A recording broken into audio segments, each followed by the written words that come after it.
Hello everybody, welcome back to my channel. Today I'd like to talk to you about how to create and grow your photography brand. So since I started doing photography, there's a thing or two I learned about branding myself and branding my photography and kind of trying to find the best ways to approach clients and so on. So here are my few top tips about expanding your own brand and creating something that clients will remember.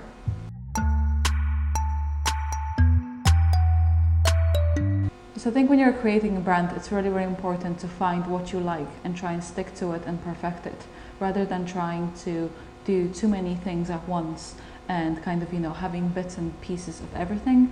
I personally found that I found fashion the most interesting, and that's the kind of way I try to brand myself as a fashion and beauty photographer later on.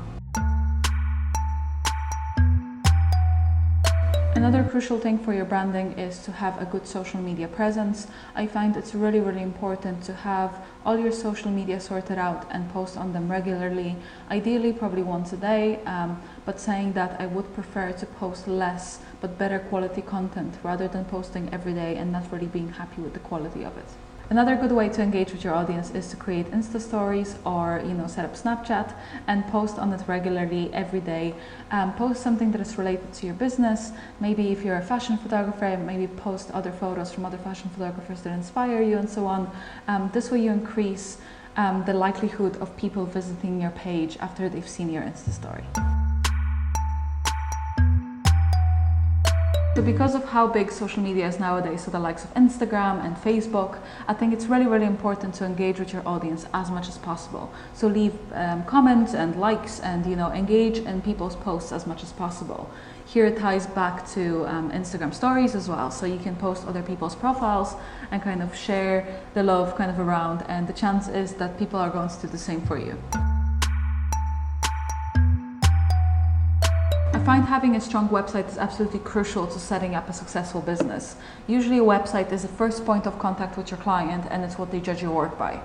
So there are two ways you can go about building your own website. You can either get somebody to do it for you and pay a lot of money for it, or you can do it yourself.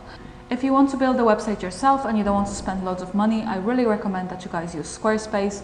It's a really awesome all-in-one platform that provides you with beautiful templates, and it makes the website creating process really easy. And I know something about it because I don't really have much clue when it comes to setting up websites, but I did try and set up a website myself, and I literally managed to do it in a matter of half an hour, maybe an hour. Be selective about the images you put on your website. I find it's the best to put only the strongest work on your portfolio, the same way you would do with Instagram or Facebook. So be very, very selective. If you only have 20 photos to show, that's totally fine. It's better to have 20 really good photos than 40 average ones. There's a few website layouts that I like to play around with. Sometimes I go for just a general portfolio layout that kind of shows the highlights of my work, and then sometimes I prefer to set up my website in a way that I go into separate projects. So if, let's say, there is a given time where I shot loads of really nice projects that I really want to show project by project, then it's better to do it this way. But if you do have a small selection of work, then it's better to just put it in one general portfolio.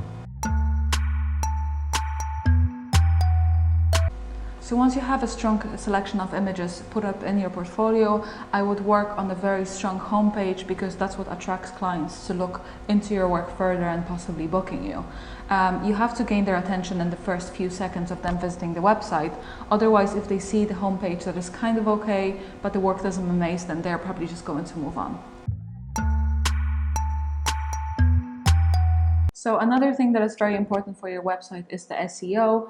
It's a very broad and complicated topic that I don't really have a lot of ideas about, but I do know that if you want to get somebody to do it for you, it's very, very expensive, and there are a few things that you can do to help yourself a bit with your SEO rating without having to pay for it. Usually if you want to get somebody to do the SEO for you, it's quite expensive, so here is where Squarespace comes in handy again.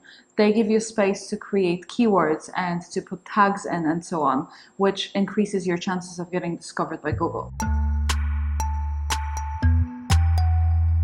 There's also a few ways you can help yourself get discovered by Google, and one of them is to name the files before you import them to the website. So let's say I'm a fashion photographer based in Dublin. So usually the way I export my files is Anita Sadowska, fashion photographer Dublin, file number 1, or whatever the file number is.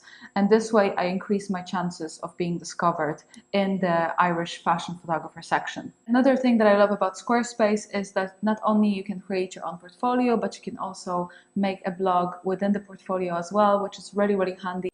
So it's good to write blog posts about topics that are kind of related in your industry, because this way you're creating keywords for yourself that are going to help you with your SEO score as well. I'd like to give a big shout out to Squarespace for sponsoring this episode. I would really encourage you guys to go and check them out for yourself. If you do want to do that, make sure to check out my little discount code. Okay guys, I hope you enjoyed today's episode. I hope you found it helpful, and maybe let me know if you have any tips about building your own brand. And if you did enjoy this video, please give it a thumbs up, please subscribe to my channel, and I'll see you next time.